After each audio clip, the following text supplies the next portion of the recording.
Hello everyone, welcome to Offside FC. So today we'll be talking about something historic, something that has never happened before in as a Barca supporters like history or as a Barca history in general.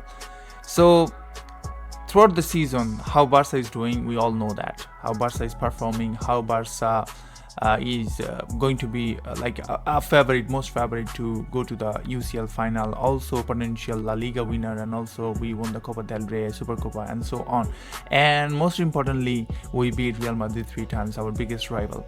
So why I said something historic? Yes, because when the season started, we all, as a Barca fan, as a football fan in general, we all expected that Barca will going through a transitional season because Javi just left and Hansi Flick is coming, and Hansi Flick has totally different techniques, and Barca is playing a different kind of footballs, and also we have financial issues and lots of other things going to happen. So we are all expecting that as Barca will not perform that well. Barca might be again kick out from the round of 16, and also we were all thinking about that we just praying that we just need to be in top 4 in La Liga so that we can play the next UCL and so on. So that what also Mr. Craig Burley thinking. The Craig Burley, I mean, if you don't know, then I think you are the luckiest person. Your mind is very peace. But if you ever saw ESPN FC, you might know these persons. If you ever saw ESPN FC for 12 seconds, you might hear that this guy is saying Barca for 10 times. So at the beginning of the season, just like us, Mr. Craig Burley also criticized Barca in that way. But his criticism is something different.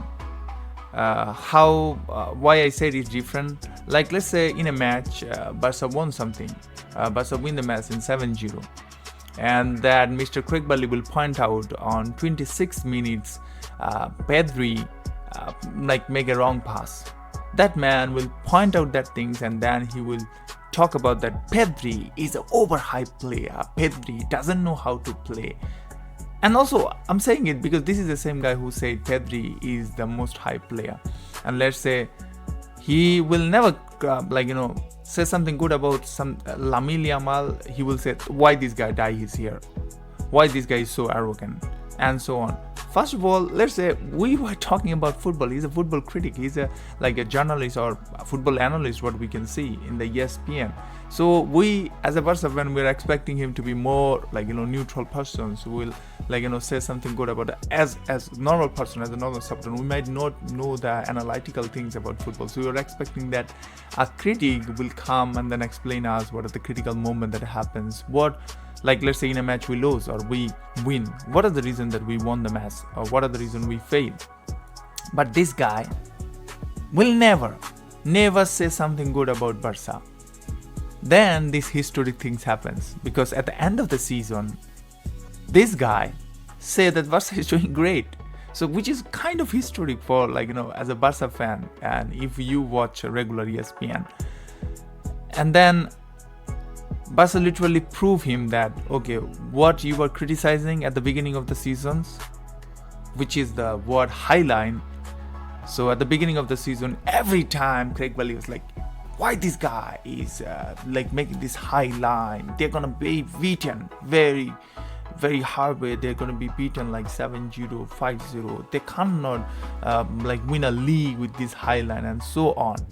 But at the end of the season, the most historic thing is from ESPN FC studio, they ban the word highline.